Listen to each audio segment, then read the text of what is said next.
पटना के बगल में ही पटना जिले में 200 राउंड गोली चलता है और बिहार के उप मुख्यमंत्री बोलते हैं ये मामूली चीज़ है। मुख्यमंत्री मौन रहते हैं। कुमार जी 20 साल से बिहार के मुख्यमंत्री हैं, 11 साल से नरेंद्र मोदी जी देश के प्रधानमंत्री हैं। उन लोगों ने बिहार के साथ सौतेला व्यवहार किया। पत्रकारों की जिस तरह से जदयू के सांसद ने जो पिटाई की, कल भी हमने इसको लेकर के ट्वीट जो है किया है, गाली भी दे रहे थे वो बद्दी बद्दी अब इस पे आप कितनी निंदा की जाए वो तो कम है, लेकिन कार्रवाई थोड़ी होना है। 2 दिन तक माहौल को शांत करने के लिए आई वॉश होगा। जबान कच्ची है पर उम्र नहीं। तेजस्वी यादव का जब ये वाक्य निकल करके आया था तो मौजूदा सरकार पर एक करारा तमाचा जैसा लगा था। उन्होंने साफ ये कह दिया था कि जो हम बोलते हैं वो करते हैं। उन्होंने जिस तरीके से योजनाओं की घोषणा की थी, बिहार में एक अलग ही लहर दौड़ गई थी। और अब तेजस्वी यादव पहुंच चुके हैं सिवान, और सिवान में जहां शहाबुद्दीन का गढ़ रहा है, या यूँ कहें तो आरजेडी का गढ़ माना गया है, वहां पर सिवान में पहुंच करके तेजस्वी यादव ने हुंकार भर दी है। नमस्कार, मैं हूँ फलक सिंह और आप देखना शुरू कर चुके हैं आगाज़ एक्सप्रेस। अब बात करें राजनीति की तो बिहार की राजनीति अब सीधा सीधा वार किया जा रहा है एक दूसरे पर, चाहे आरजेडी हो या जेडीयू हो या बीजेपी हो, एक दूसरे पर वार करते हुए स्पष्ट रूप से नजर आ रही है। और इसी क्रम में तेजस्वी यादव ने सिवान से क्या कुछ ऐलान किया है प्रधानमंत्री के दौरे को लेकर के, मौजूदा सरकार पर किस तरीके से हमलावर होते हुए नजर आ रहे हैं, आइए जानते हैं। सभी हमारे पत्रकार भाई सिवान के सभी लोगों को नमस्कार है। आप लोगों का इस प्रेस कॉन्फ्रेंस में स्वागत है।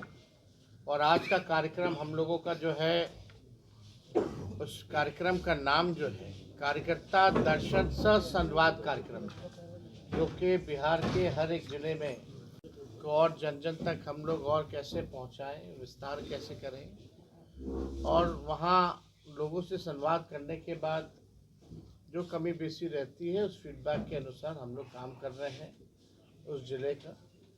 और अलग अलग जिलों की अलग समस्या है, अलग अलग विधानसभाओं की, ब्लॉकों की अलग समस्या है।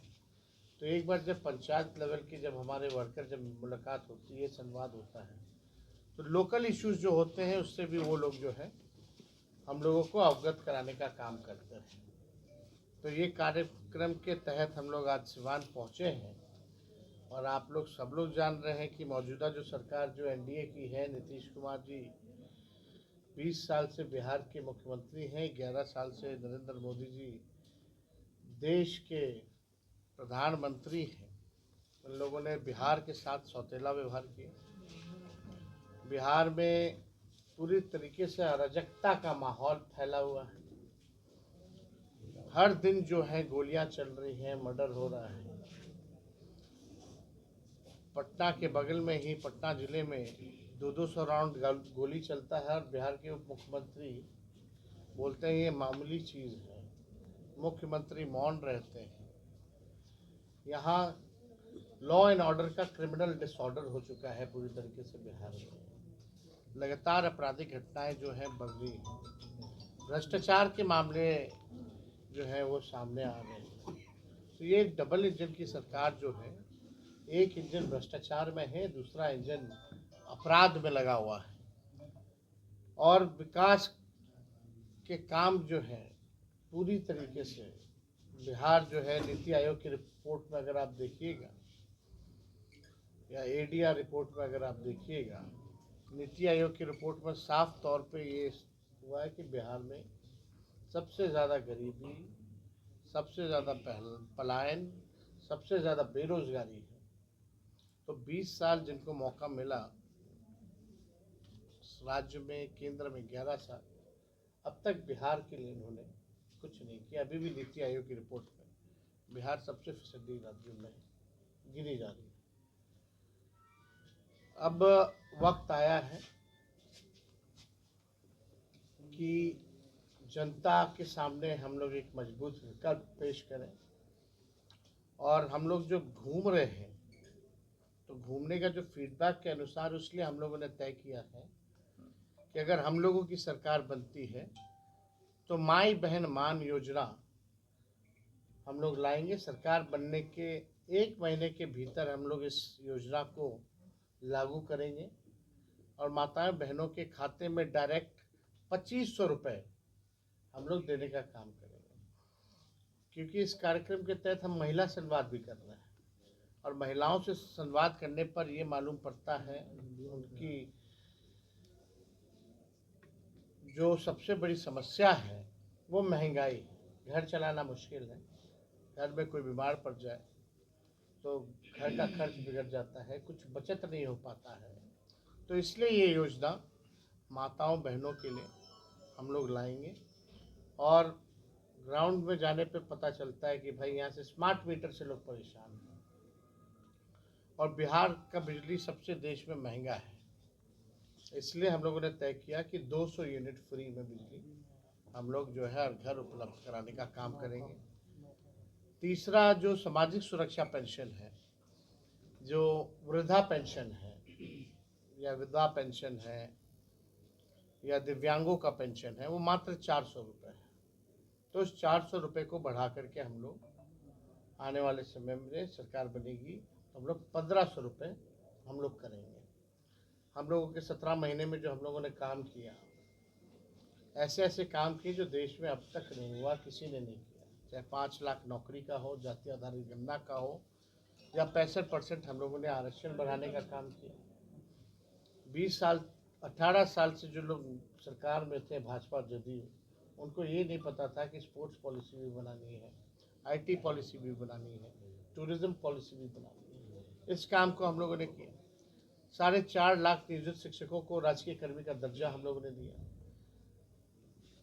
आंगनबाड़ी हो या आपकी तालीमी मरकज़ हो, विकास मित्र हो, टोला सेवक हो, शिक्षा मित्र हो, इन सबके मानदेय को हम लोगों ने सरकार में दुगुना करने का काम किया। और सबसे महत्वपूर्ण बात, विज्ञापन हुआ नौकरी का, लोगों ने परीक्षा दिया, लोगों का रिजल्ट आया। रिजल्ट आने के बाद 3 महीने के भीतर जो है हाथों में नियुक्ति पत्र मिल गए विदाउट एनी पेपर लीक।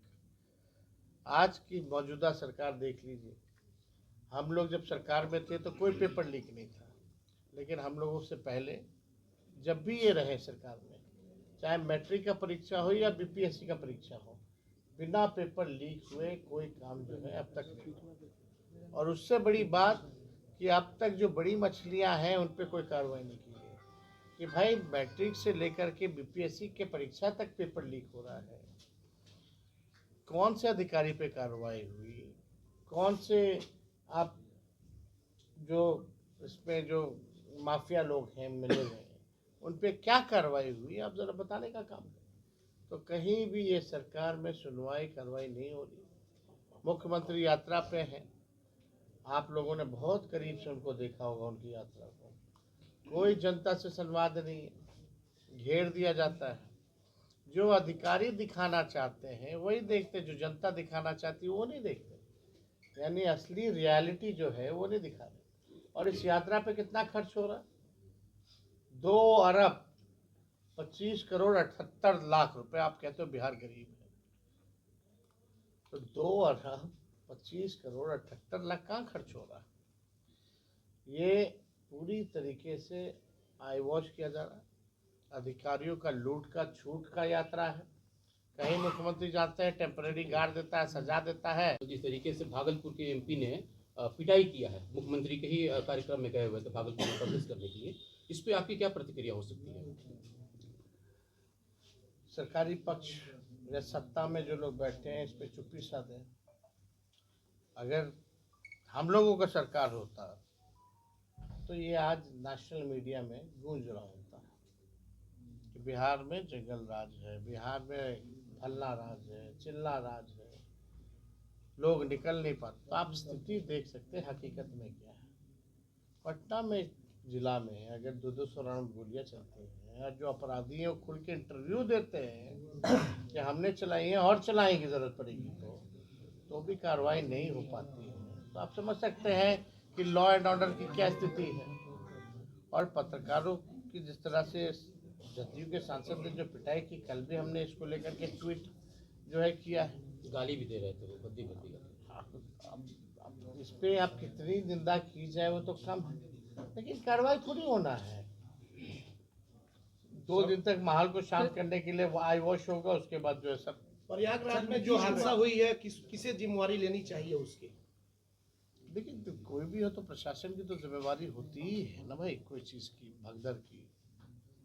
प्रशासन जो है, आप अगर न्योता देकर के इतने लोगों को बुला रहे हैं, वहाँ का पुलिस कमिश्नर कहता है कि आइए आइए आइए, और आपकी व्यवस्था क्या है, ये इस पे भी तो सवाल खड़े होते हैं। तो देखिए, जो भी घटना हुई है, दुखद घटना हुई है, और जिन लोगों की मृत्यु हुई है, कई लोग बिहार के लोग भी की भी मृत्यु हुई है उसमें। हम तो सब लोगों के लिए भाई प्रार्थना करेंगे ईश्वर से कि आत्मा को शांति मिले। जैसा कि आपने देखा और सुना, साफ तौर पर उनका कहना था। तो जी हाँ, डबल इंजन की तो सरकार है, पर डबल इंजन भ्रष्टाचार और अपराध का ये डबल इंजन है। और साथ ही साथ में उनका ये भी कहना था कि जिस तरीके से प्रधानमंत्री नरेंद्र मोदी ने बिहार के लिए, बिहार के वासियों के साथ सौतेला व्यवहार किया है, वो कदाचित उन्हें भी कबूल नहीं है। और साफ ही तौर पे उन्होंने नीतीश कुमार पर हमला कर दिया है और सीधा हमला करते हुए नजर आए हैं। और उन्होंने साफ तौर पे ये कह दिया है कि जो योजनाएं, चाहे वो 200 यूनिट बिजली फ्री हो या माई बहन योजना हो, जो योजनाएं उन्होंने घोषणा की है वो पूरा करेंगे अगर 2025 में उनकी सरकार बनती है। धन्यवाद, जुड़े रहे हमारे साथ, देखते रहे आगाज एक्सप्रेस।